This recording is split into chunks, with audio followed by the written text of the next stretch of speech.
mengapa disebut hukum tumpul ke atas. Polri takut dan enggan menyidik oknum kejaksaan. Mabes Polri tidak mempunyai nyali menegakkan hukum. Mereka hanya berusaha mencari kambing hitam dan mengkriminalisasi advokat yang seharusnya dilindungi undang-undang advokat. Yang dilanggar oleh kepolisian adalah pasal 16 tahun 2003 tentang advokat yang berbunyi advokat tidak dapat dituntut baik secara perdata maupun pidana dalam menjalankan tugas profesinya dengan itikat baik untuk kepentingan pembelaan klien di dalam maupun di luar sidang pengadilan.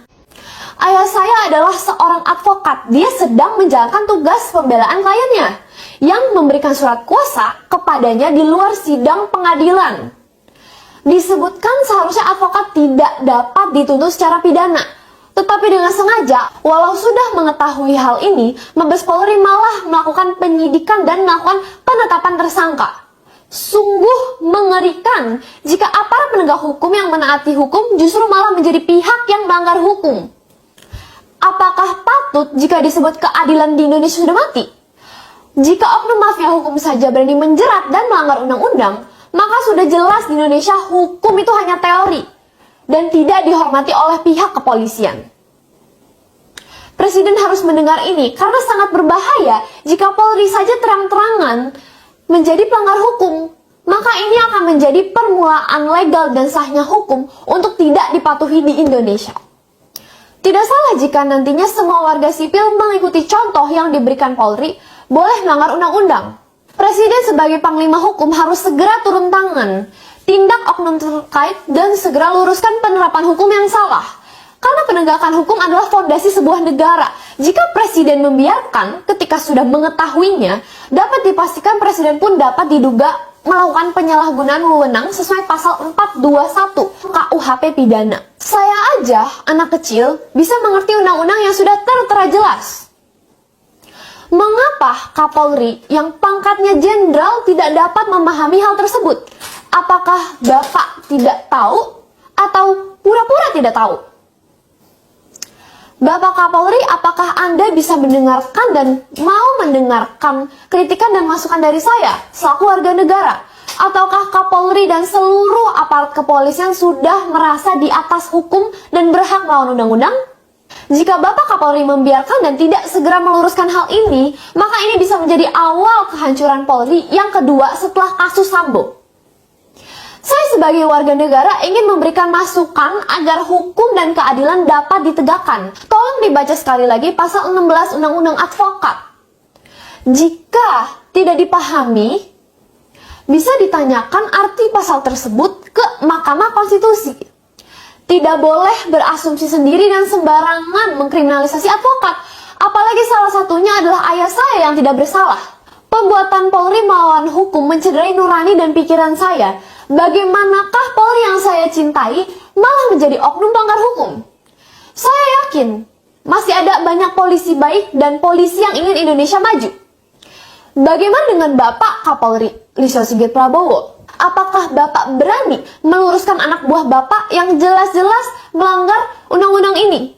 Apakah Bapak hanya bermain aman dan malah menyembunyikan dan melindungi pelanggaran yang dilakukan anak buah Bapak? Saya menanyakan hal ini karena Media Gatra sudah berusaha meminta tanggapan dan hak jawab dari Dirtipid Cyber dan Divisi Humas Polri. Dan hingga saat ini, Mabes Polri sama sekali tidak mau menjawab dan memberikan keterangan. Ada apa sampai Polri tidak mau transparan dan buka-bukaan dengan masyarakat? Apa yang disembunyikan Polri dalam kasus ini? Karena itulah, saya, Kate Victoria Lim selaku warga negara Indonesia dengan ini menantang Bapak Kapolri untuk berani berdebat hukum terkait dengan kasus ITE ayah saya.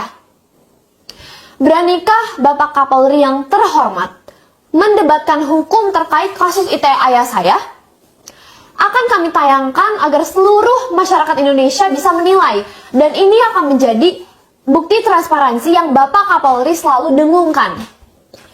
Beranikah Bapak Kapolri menerima tantangan saya untuk berdebat?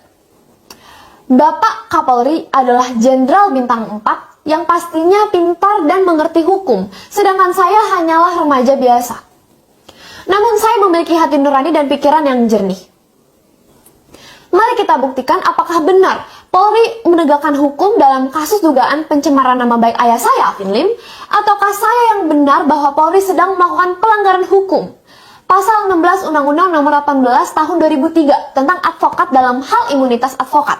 Jika Bapak Kapolri menang debat, maka saya akan masuk penjara dan berhenti berbicara atau mengkritik Polri sepanjang hidup saya. Namun, jika saya menang, saya meminta Bapak untuk mencabut Dirtipid Cyber, Kasubdit, Kanit Panit dan penyidik yang menyidik ayah saya dan segera mengundurkan diri dari jabatan Kapolri. Nanti kita biarkan masyarakat dan netizen yang menjadi juri dan voting. Beranikah Bapak menerima tantangan saya?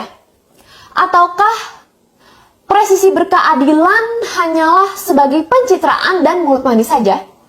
Mohon maaf, saya ajukan tantangan ini bukan sebagai penghinaan ataupun pencemaran nama baik, tapi sebagai warga negara, saya berhak berbicara dan membela ayah saya yang saya sangat yakini dikriminalisasi oleh oknum Polri. Sebelumnya saya ucapkan terima kasih jika Bapak Kapolri menerima tantangan saya dan berdebat hukum di media secara terbuka. Namun jika Anda menolak, tidak akan saya paksakan karena sudah bisa ditebak oleh masyarakat bagaimana kualitas Bapak sebagai Kapolri. Terima kasih Bapak Kapolri. Kekejaman oknum Mabes Polri sudah memberikan kesempatan kepada kami, membuktikan bahwa kami sebagai masyarakat selalu dijadikan mangsa oleh hukum yang tajam ke bawah. Silakan tuntut saya secara pidana jika Anda merasa dicemarkan nama baiknya dengan tantangan debat hukum saya. Saya sebagai warga negara siap dihukum sesuai aturan hukum yang berlaku. Masyarakat dan netizen, maaf saya menantang Kapolri berdebat hukum bukan karena saya merasa hebat atau sombong.